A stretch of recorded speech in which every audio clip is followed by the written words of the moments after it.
show where we talk about all the things to go bump in the night. I'm your host, Joshua Halstead, and today we're talking about 5 great underrated horror movies. These will be in no specific order because the point of this list is not really to rank them so much, it's just to let you know that you should watch these films if you haven't already. First, we're talking about 1982's Pieces, which has a 46% on Rotten Tomatoes. And let me just say it out front, this is not a great film by any means. However, it is a really fun slasher film. It actually has some genuinely creepy moments, some good moments of suspense, some acting that's actually pretty decent, and some really good gore if you're into 80s cheesy, gory practical effects. Now it stars Christopher George, who played Michael in Grizzly, and who played Coach Michaels in Graduation Day, as well as Linda Day from the original Mission Impossible TV series.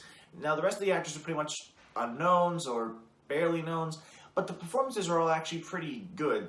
The slasher is actually really creepy. While the plot makes little to no sense in retrospect, you're able to suspend your disbelief enough to believe it while you're watching it. I think if you're a fan of 80s horror, you'll probably really like it, and it comes in at just under an hour and a half, so it's a quick, easy, short watch. Up next, we're talking about The Mutilator from 1984. Now, this doesn't have a Rotten Tomatoes score, however, you can easily look it up and see that critics did not like this film at all. And even audiences didn't seem to be big fans of it back in the day. However, it has gained a bit of a cult following. If you haven't watched it, I would recommend that you do for a few reasons. Now, one, the practical effects in this film are, cheesy because they're practical effects in a horror movie from the 80s, but actually pretty good in that regard.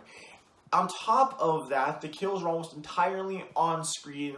The plot is sort of silly and sort of believable, just the right amount of silly you want in a cheesy old 80s slasher film. But this film was really, how to describe it? It's, I think, so bad that it's good. This is one of the most fun experiences I've had watching a cheesy 80s slasher film. So I'm not saying this is an underrated film because it's such a great film. I'm saying it's an underrated film as far as your watching experience because it's so much fun to watch. It was directed by Buddy Cooper and John Douglas, who never made another film after this, and for a good reason.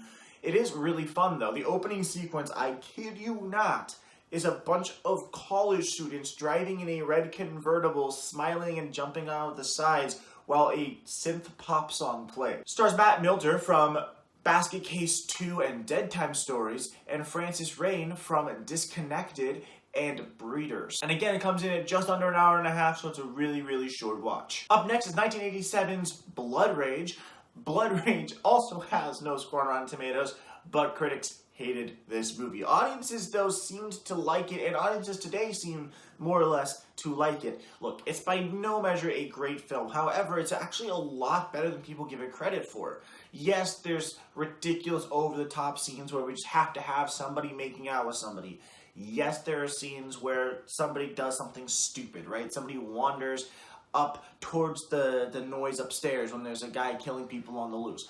But this film actually does a lot to subvert tropes. The idea of having a twin brother situation, so you never know entirely which one is on screen, was a genius idea for this film because it makes you constantly trying to figure out exactly what's happening, and they don't really reveal everything until the very end of the film. Now it stars Louise Lasser from Crime Wave and Woody Allen's Bananas, and I kid you not, Ted Raimi as a condom salesman. Just do yourself a favor and watch the movie. Up next is 2013's The Green Inferno, directed by Eli Roth. Somehow this film has a 35% on Rotten Tomatoes, and I don't really understand that. It's a really well-made film. It's a really clever, intelligent, well-directed, creepy, hard-to-watch, disturbing send-up of the Italian cannibal movement to give us films like Cannibal Holocaust. And in fact, Green Inferno is actually the title of the film they're making in Cannibal Holocaust. I'm going to venture out there and say, without a doubt, this is a far superior made film on a technical level than Cannibal Holocaust or really any of the Italian cannibal horror films. Those were not well-made films. And yes, this is intentionally shot to be a bit schlocky like those films to fit that style, but for what it's trying to be, it succeeded. So I don't really get why critics were so abrasive toward it. It stars Lorenzo Izzo from Holidays and Knock Knock, as well as Daryl Sabara from Spy Kids and Rob Zombie's Halloween. There are some scenes in here that are so hard to watch, but the ending of the film makes all the things you go through watching it satisfying and enjoyable to watch. And finally, 2014's Tusk, directed by Kevin Smith. Tusk is actually a really well-directed, well-acted, tightly scripted film. The only thing in the entire film that I think doesn't really match the same quality as the rest of the film is just Johnny Depp's character, Guy Lapointe, in a few scenes where Kevin Smith let him ramble on for a bit too long in one of his comedy monologues. Other than that, it's really, really well made. There's stuff that's legitimately creepy. It's got this beautiful nihilist streak running through it.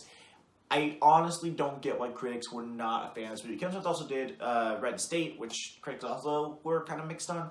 But Tusk is the true horror one of that. It's a body horror film that's surprisingly cerebral and really, really fun to watch, and it's legitimately creepy at times. Smith proved that he could very easily and very well direct this kind of film. So it's a little disappointing that a lot of audiences seem to have forgotten about it, and the critics just kind of brush it off as another Kevin Smith movie. And Tusk stars Justin Long, Genesis Rodriguez, Haley Joel Osment, Michael Parks, and of course, Johnny Depp.